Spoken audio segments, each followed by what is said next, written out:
Well, we have covered a lot of ground already, and I see that the time is also later than perhaps we thought.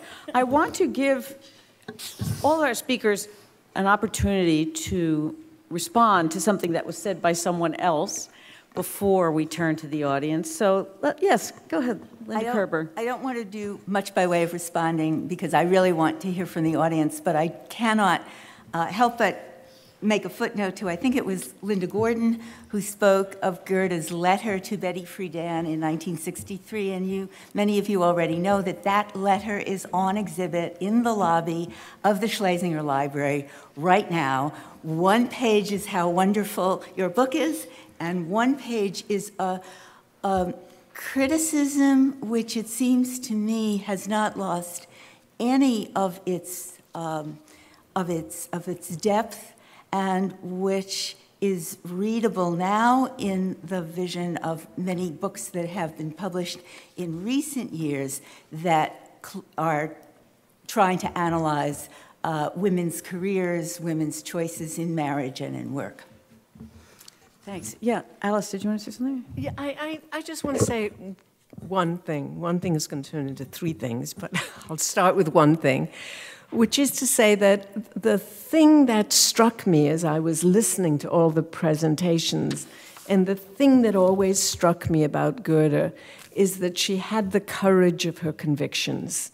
And whether or not one agreed with those convictions in every detail, she had such a clear mind about where she was going. I'll give you an example. So the CCWHP, 1969, what was she doing in that particular social movement? Well, she was on item 2 of her agenda.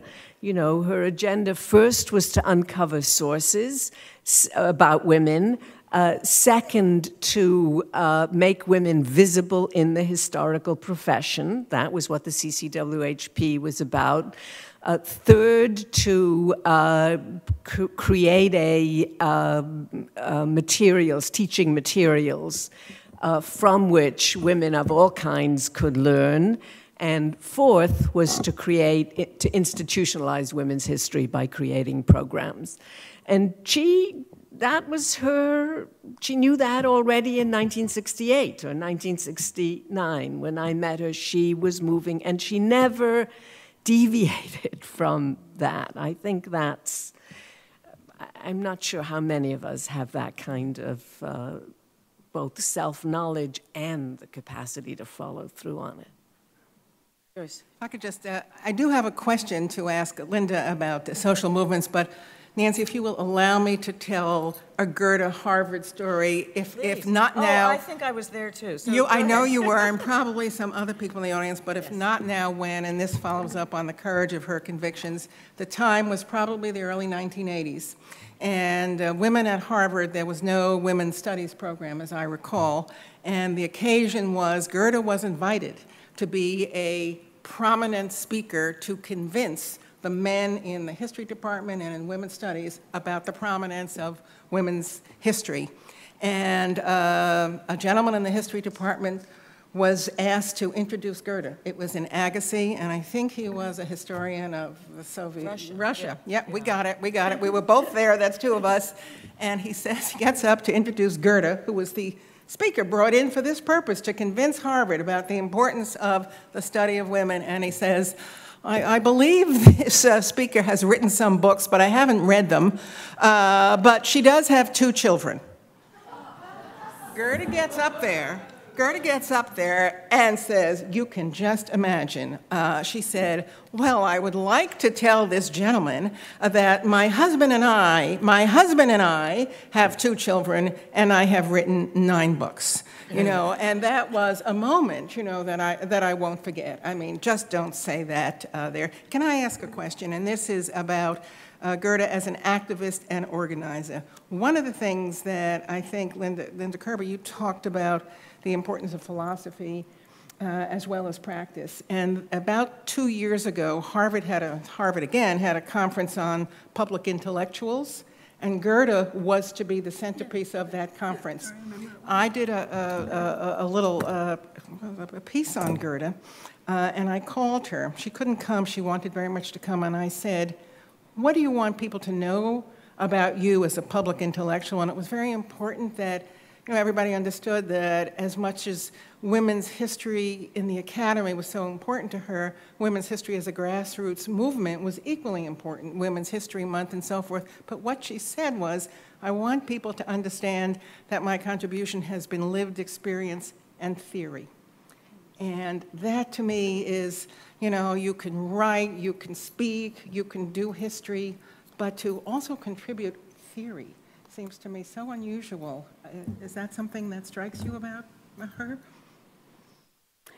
That's how she saw it. It was very important to Gerda. And, I think maybe the jury's yet in, but her final two books, which are these really massive studies, a book called The Creation of Patriarchy and one called The Origins of Feminism. Creation of Feminist Consciousness. I haven't got the title, were extremely important to her.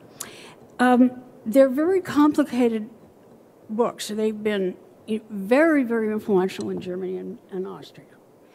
And in fact, I believe that if you look at them carefully, they are actually, in some very odd way, a return to a very Germanic kind of scholarship in which she's using Bachhofen and Engels and the old kind of almost encyclopedic German. It's a difficult thing to talk about briefly. I would just say that they did not have much of an impact in this country, and I think Gerda didn't like that. I know she wanted very much to come to that conference, but she was not well enough. Well, one thing I wanted to mention and see whether any of the panelists want to respond on is that I was really struck with a repeated theme that Joyce actually began. Lerner's belief that women have to know their history or else they will internalize the way they've been subordinated and oppressed. And that notion that women's history itself is a social movement is something she definitely saw in Mary Beard. And Mary Beard had seen her World Center for Women's Archives as the locus from which a movement would come about. But it seems to me this is the notion or lesson of Lerner's that has been least spread and absorbed. And in fact, I wondered whether any panelists would want to comment on whether this angle on women's history is, whether you think it's even out there today. I would like to respond to that. On the matter of theory, I would agree, or I would footnote or join in with Linda. I think what Gerda thought as theory, or often referred to when she said theory, was this grand Bachhofen, which I think comes from her gymnasium. I've always thought came from her early gymnasium education and her classical training. But I want to emphasize that in my experience, so much of what we did, of the agendas of early women's history, were the desperation to fill the gaps.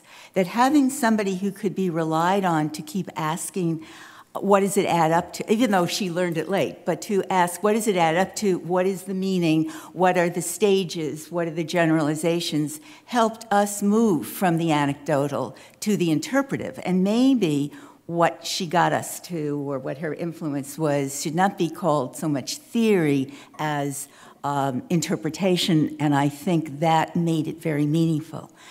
As for Nancy's question, I have been deeply disappointed, as many of us are, by the falling out, partly as the term feminism has lost certain kinds of significance in recent years, in maybe even recent decades, so that the vitality of students who came into our classes and picked up our books, and the women's book groups who asked us to speak to them, has dissipated to some extent.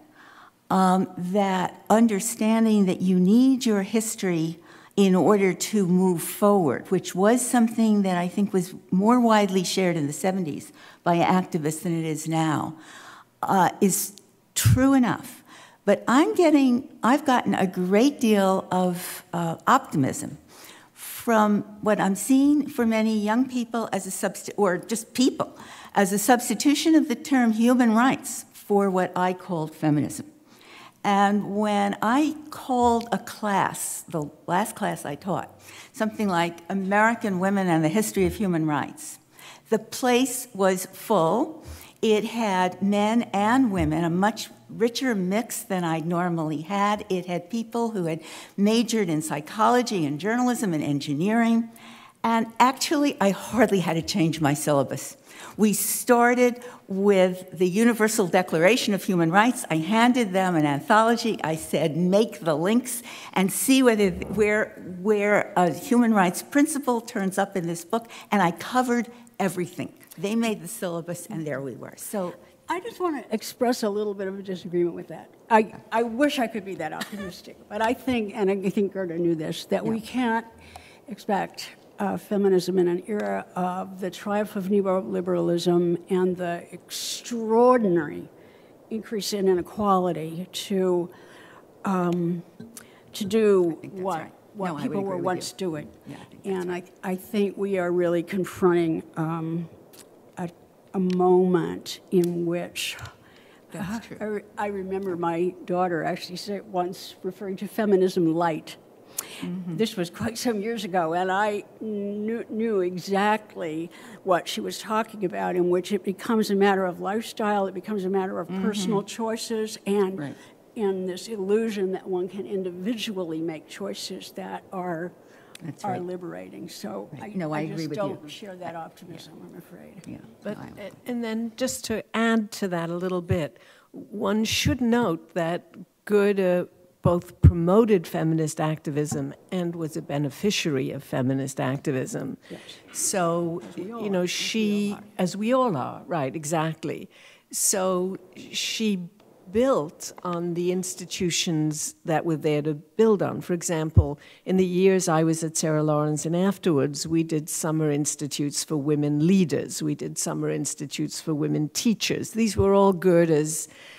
She would go out and find the funding for one or the other. We did one on women's politics and policy making and so on. And we did one on housework in the middle of this, in each of which she was doing exactly what Joyce suggested, namely she was teaching women's history as a way to sustain and support activism, which was already there. So, hoping that doing that would give people some legs to stand on. And she did that enormously successfully. I mean, years later, I'm still encountering people who were at one or the other of those institutes and who remember Gerda.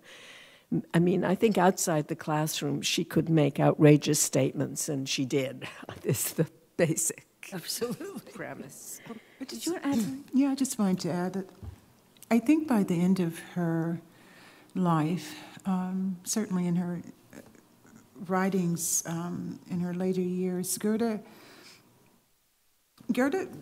no longer looked at women, as if it was some category that was, I don't even know how to say it, but I think she came, and many of us also came to see that the term women was very problematic, right? Mm-hmm. And so when your question, Nancy, when you said that women have to know their own history, well, the problem became, in part, that for some women, the history of some women was really pretty ugly. And the history of some women was very hard. I mean, women who cleaned, immigrant women who cleaned homes, for example, in New York City.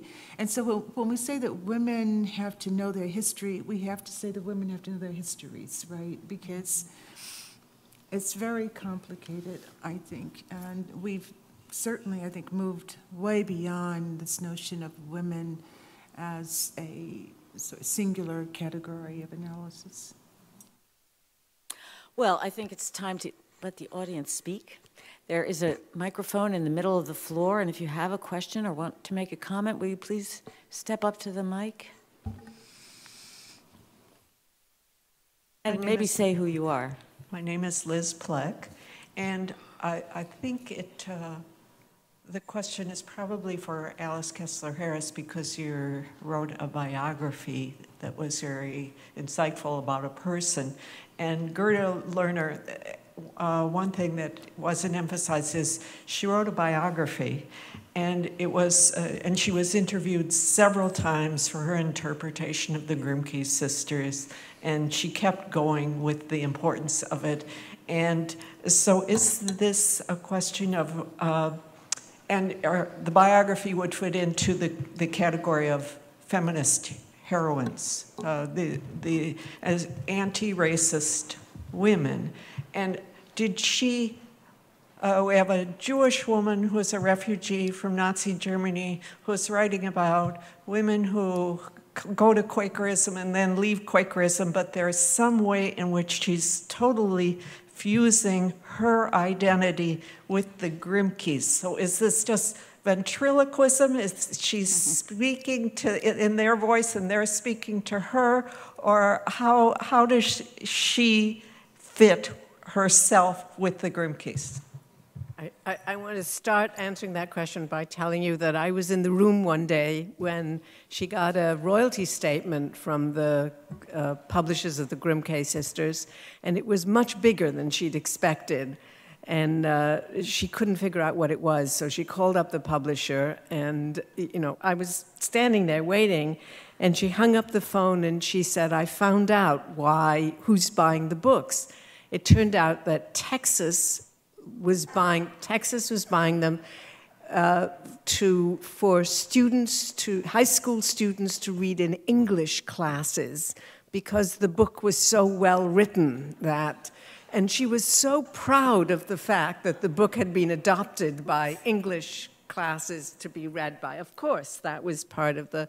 But I think that, Liz, you've hit it on the head. She identified herself as, in some sense, the quintessential refugee from political persecution. Not even so much from religious persecution, although, of course, she was, but from political persecution. And that she saw other women who were struggling against political persecution in the model she had created for herself. That one had to continue to struggle and that the struggle was a lifetime of struggle. And she saw the Glymph sisters in exactly that mode, that they reflected some piece of her persona that she was, sort of most attached to, that she was not going to let go of this refugee, even though the refugee inside her. So the Glymph sisters had left South Carolina, not as exactly as refugees, but really, they were forced. Yeah. They were refugees. Okay, I'm happy to say that, and they never stopped struggling. They changed the form and nature of the struggle, but they never stopped struggling for what they thought was right, and that was Gerda's sense of herself. So, yeah, I think that was a book she remained very proud of. It was her first book. She started writing that book before she went to graduate school. She went to graduate school in order to be able to write that book. I mean, that's why she decided she needed an advanced degree. And she wrote the book over the advice of her mentors at McKittrick at Columbia. So, yes. I'd just like to make a very quick comment comparing that to the difficulty that Gerda herself had in writing Fireweed, which was her autobiography, and she struggled with that for a long time and wrote many different drafts of it. Some of the publishers didn't, she went to many different publishers and they didn't want it because it didn't go up to the point where she was famous. But here's a really interesting thing, talking about the refugee inside her and how that came out in the stories of others. I had seen a draft of Fireweed and commented on it, and Gerda said, and I said to her, what about the Nazi years? What she had not written about it. She thought she had written about it, but she never put it on paper because it was so painful to her. Those refugee years got left out. And in the book, she talks about the difficulties of the communist period. This was also a very difficult time. And just the fact that it took her different drafts and different tries to get that out on paper, I think says something about the meaning that she put into these biographies of others. It's not irrelevant then to say that the one book I wrote that she wouldn't even read it was the Lillian Hellman biography, because Lillian Hellman was she was not the model of the woman who Gerda, wanted to be. So she disapproved of that project entirely. Hi, I'm Blythe McGarvey, and building on some of the things I'm hearing you talk about made me think of Doris Lessing's 5 essays, The Prisons We Choose to Live In. And she said we're often subjected to mass emotion, and the best way to handle it is to laugh at ourselves. And, I think of some of the deep exposures that Gertrude Lerner had. Can you share, since you all knew her personally, some of her sense of humor and how that helped motivate her and sustain her agenda? I don't think she had a sense of humor. She had a great sense of humor. That was not her fault. She had a great laugh. She laughed. She had a great laugh. She laughed. Did she have Stephanie? she certainly didn't. She was not feminism. Gerda said famously, I guess she had a poster on her door that said, "The truth will make you free, but first it will make you miserable." So that's about as humorous, I think, as she got. I think this is my name is Hardeep Maan. I'm part of a women's organization in the Cambridge area. I think this is for Linda. Linda, I mean, we've done a lot of reading of Gerda's, and we're trying, again, it's a question of theory and movement and motion. And, the difficulties that we are having in even exposing this question of patriarchy and how it renders in everything from schools to life itself. So, what was her feeling like? How did she feel?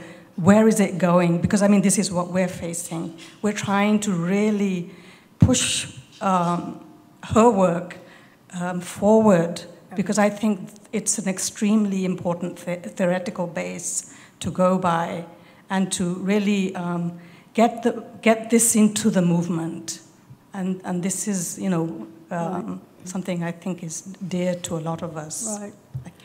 Well, this I think actually underscores my hesitation about the question of theory. I mean, I think there's one thing that Gerda did know that was extremely important, and that is I think she understood how radical it was to actually challenge what she called patriarchy.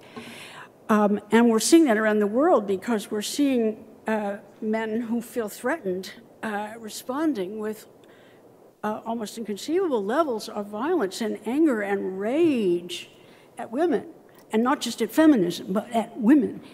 And I think Gerda grasped that. But you see, I'm just not sure any of us, Gerda or anyone else, really has a theory that can really encompass how tremendously old and deep that investment in a certain kind of male control of women is. I mean, obviously it's been modified greatly, and we have made tremendous progress in some parts of the world. But I think even in this country, you see that how relatively close to the surface that can be, and how a certain kind of scratching of the surface then unleashes these things. What I'm saying is I think there are some mysterious questions here that none of us know about, but I do think that when we get too depressed about how progress isn't happening fast enough, we do need to remind ourselves about how old and how deep is the set of structures that we are trying to change. My name is Sharon Leader, and I was contacted by the filmmaker of A Living History, so I'm very glad that Linda Kerber mentioned the movie or the video, that's the documentary that's being prepared about Gerda Lerner's life. I was contacted because I was a teacher of women's studies, I was Jewish, and used many of Gerda's works in my classes. And I learned a bit about the film, and I know that several of you have been interviewed for it. And the impact to me of what I know so far is the intention of Gerda to interweave her life and her work, which I think was embodied in something that Joyce mentioned early on. To be a Jew means to live in history, and that history is an obligation, the close connection, or in the mention that what Gerda was interested in is the impact of her work on people's lives. So my question is, given her belief and her model that your own work and research changes and expands and complicates your identity, can we explain or can we even envision bringing the category of religion, especially perhaps because of the comment of the last speaker about the dominance and power of patriarchy, bringing that category of religion more into the panoply of the categories we discuss in history: gender, race, class, ethnicity. Do we have that confidence and impudence to take on religion more fully? Well, I just have one response to that, which is I think in U.S. historical treatments anyway, up to about the 1960s or so, it was assumed that religion was fading in its significance in people's lives. This was the supposed trajectory from the 19th century on. Science had arrived, religion would fade. And certainly U.S. history work and women's history work reflected that in the early years. But the prominence of religion in U.S. politics in the last 30, 40 years, the force and the growth of fundamentalism and its impact in partisan politics, has, I think, really transformed the way contemporary historians think about the salience of religion. That is, that ones who do not take the salience of religion into account are missing something. It seems pretty clear, because the trajectory that we've lived in our own lifetimes, most of us on this panel, not maybe Thavolia, you're the youngster. No. You know, the trajectory that we've lived just shows it is counterintuitive, the path that religious salience has taken.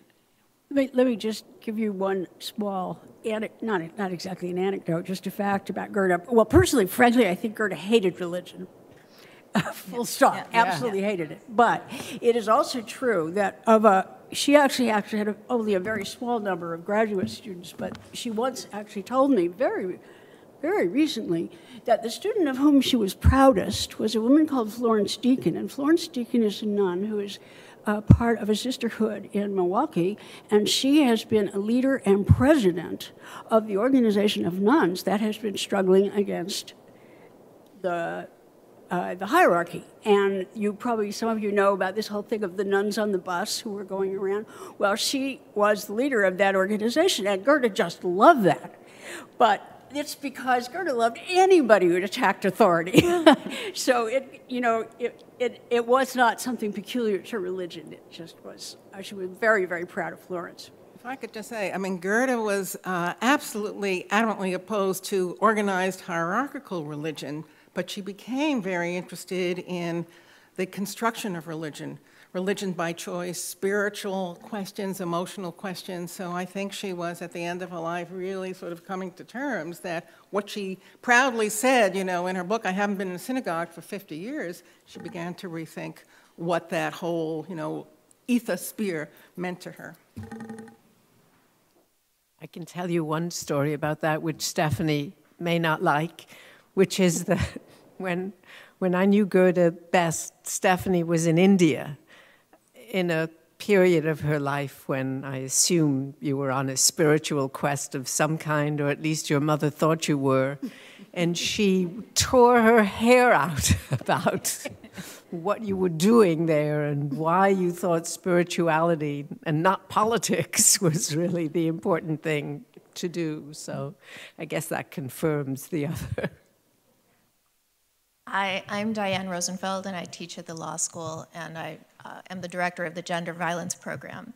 And I wanted so badly to meet your mother. Last year I was in Madison, but she wasn't able to work me into her schedule. But I first want to thank all of you for being such important and good, loyal colleagues to her, because that's so important when you do this work and when you do work that challenges directly patriarchy, as I do.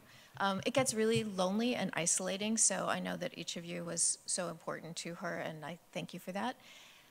I am carrying her work in my work on what I call patriarchal violence, which is a legal theory about explaining the prevalence and variation of male sexual coercion all over the world. And the idea that we have such extreme forms of it in the United States, where you think that women have enjoy such a high level of rights, but actually at our highest level at the Supreme Court, women have no right to be free from gender-motivated violence, nor do women have any right to enforce the terms of an order of protection. That's kind of a stunning thing, which led me to this theory of patriarchal violence. So why do we tolerate such enormous and severe levels of male sexual coercion in the United States, and how is that in tension with patriarchy?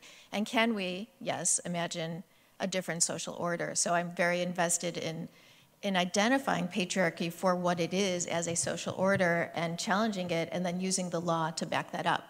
So that said, I would appreciate guidance and mentorship from each of you. And if you have any words that you think Gerda would tell me, I would welcome that.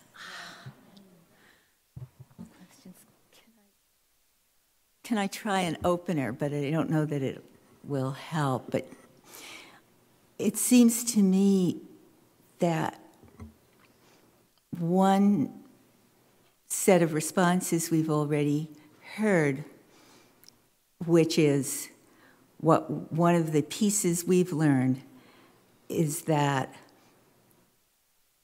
the power, that power is not given up easily, and that it has, in enclosed spaces, it moves other places. So the angers of, you can no longer speak, in many settings, it became not possible to discriminate or to be nasty publicly on the basis, you can't say racist things and always get away with it, though you know, there's lots of places you can. You can't say, I think what I'm saying is there's displacement, and the displacement onto women of male anger and ability to coerce is not only male versus the disempowered women in the family, but it is a displacement of stuckness and lack of power that these guys are feeling. I have no competence to even say that. What I do think is that we've been talking a lot about women's history and how well we've been practicing it and how many people we've been teaching it to. But I think that when we think about the failures and the absences and what we have not accomplished nearly as well as we had expected to, is transforming curriculum from K through graduate school in a way in which not only history, but everything that's set up in what we call gender studies or women's studies or American history, including Black studies and Latino studies, we all know in our pieces we want to transform it. The resistance has been so great that I have been frightened to think, well, what about sitting in my own progressive colleagues' classes and being a fly on the wall and seeing how much stuff they teach in a course that calls itself a survey of U.S. history or labor history or the history of constitutions, how much of what we've been learning and thinking actually is being transmitted to the next generation. And if a student can go through school with women's history or black history or the history of sexuality only being available as an elective, and they don't choose the elective, then all sorts of people are coming out of school never having thought about these questions at all, and a media that is denigrating them, marginalizing them, and making them simplistic. So in that sense, to some extent, we have problems that are not unlike the problems of the early 70s, but in a very different context, and in a context in which we are not buoyed up by successful progressive movements around us. And so I don't know how to fix it. I just like to say that I think part of the problem is that when Gerda said there were 4 stages, we went, oh, okay, we'll do 4 stages. But there were more. And when Gerda stopped telling us what to do, we didn't know what to do, maybe. But I think, Gerda once said, we write to save ourselves. And I think about women, for example, in prison who are now writing. They're writing to save themselves. And the women's history movement did certain things. It didn't overturn patriarchy. Right. And we keep forgetting that. Not here or anywhere in the Western world, let alone the rest of the world. So I just want to say one thing, it's really important. Gerda was often wrong. And we should not be looking to find that there's going to be anybody that's going to tell us what to do. Well, I mean, maybe there won't be, but we need to then figure out what to do next, because we went past those 4 steps a long, long time ago, and no one's come forward and said 5, 6, 7, 8, or gone on their own to develop a 5th or a 6th, and so we're kind of stuck. I actually want to be a little more optimistic than that. I want to say that even though we have not overturned patriarchy or come anywhere close to doing it, we have illuminated the concept sufficiently to include it in our vocabularies. And I mean, I was in a room in 1985 when the famous historian Eric Hobsbawm said, patriarchy is an ahistorical concept, was his. Now, I don't think anybody would say that now. I think people understand that patriarchy is a historical concept and that it has influenced and shaped and even... I agree, Alice, and I mean, part of what I wanted to say today was that, women have done such an amazing job of transforming the language, but I still am less optimistic than you are that beyond... sort of understanding that on a conceptual level, a theoretical level as well, that I don't know what it translates into on the ground. It has translated into like many more privileges for people who are privileged. I mean, I don't worry about some guy hurting me because I know what my rights are and what I can do, and I know what patriarchy is, and I know a lot of stuff that I can use to protect myself. But I keep thinking that, will it take another massive movement of people for all kinds of rights, to get women moving again, to get Black women moving again, to get poor people moving again, because Gerda was not just out there by herself. She was part of this, as all of you have indicated, part of a massive sort of transformation in this country, where people in Appalachia, people in Birmingham, people in San Francisco, everybody had some sense of an agenda. And I don't know what has happened, but it doesn't appear like that today, even when I think about the unemployment rate. And I think you can walk around any town in this country, and it's not like the Depression where you could see unemployment, you could see poverty. Generally, you can avoid it completely, right? And you can never see it. And so we don't have the sense of urgency, I think, that we had in the 1960s. And I could be wrong, but... But you are in a job at a major law school, and so I'm glad that you are there, because 50 years ago, there was no one speaking that. Right. Now there are courses all over the place. I'm going to give, we are really, we should be concluding. There's somebody who's been standing very patiently behind you. I looked behind me and I want to give you a chance to ask a short question and ask our panelists to respond briefly, and then we'll have to conclude. Okay. My name is Rosemary Trowbridge. I'm a retired public school teacher, and I really want to follow up on what Linda said, that my concern looking at the public schools is that women are invisible, maybe they're tokens. If there's a course or anything at any level, that's because one teacher is interested. It's not because it's institutional. And my niece just graduated from Mount Holyoke 2 years ago. There wasn't a women's history course. There wasn't a women's history department. There was just a gender course that talked about all kinds of gender relations, but it was just empty that way. The only feminism she really got was from her film teacher. So I'm just so concerned that what the girls are getting is this poison, you know, from the modern culture, and they're strong, they can call each other bitch, and they can do all these things, but it's so self-destructive, and I just feel they're drowning and they don't even know it. They think they're empowered. So I don't know if you have a comment about that. Well, it is possible for things to move backward. There's nothing inevitable about moving forward, and this is a very personal story, but I remember that in the very early 1970s when I took books out of the Harvard Library, which I got access through various stratagems, because I wasn't really entitled to use it. But in those days, you had a little piece of paper in the back of a library book that was stamped, and you could see when it was last checked out. And there were books there that had to do with women that had not been checked out since the 1930s. There was a backward movement. There was a small wave of people doing women's history in the 1920s, and it was suppressed.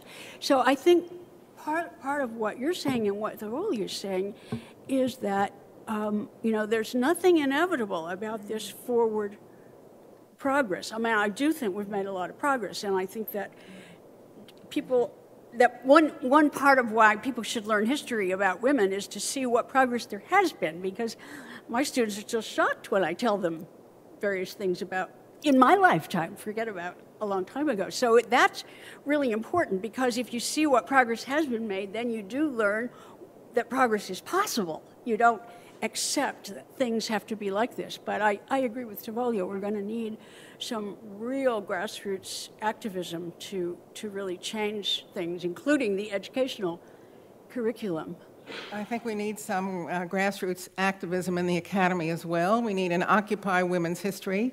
And it's not just, the dangers of too much gender or too much sexuality, although that is very real. We have a division in our university between students who really want to study women and those who want to study something else. But I think unless we do get together cooperatively, and with Gerda's mandate, to charge the opposition, I think we will be falling backwards, and we really need to get together on this. My last comment is just to call your attention to the fact that Sheryl Sandberg's Lean In is, I think, still #1 on the bestseller list. And I don't know what that means. I don't know whether it's positive or not positive, but I do know, and it may speak only to privileged women and what privileged women can expect of their own lives. But surely if millions of people are reading that book, it's going to have some... Except it doesn't really look at the structural questions. The message of that book is that the problem lies within us. Yeah, it's internal, not structural. But if a movement... Right, no, I agree. It's not a message that I like very much. But that it's there as a, in the same way that Norman Vincent Peale was there in the 1950s. Optimist, pessimist. Half and half. Please, What's that? Gerda as a fighter, take the mandate. the idea of her courage that was raised earlier is truly a shining quality she had. Courage, not only of her convictions, but courage and convictions. And we need more of those qualities. I hope you'll join me in thanking our panel.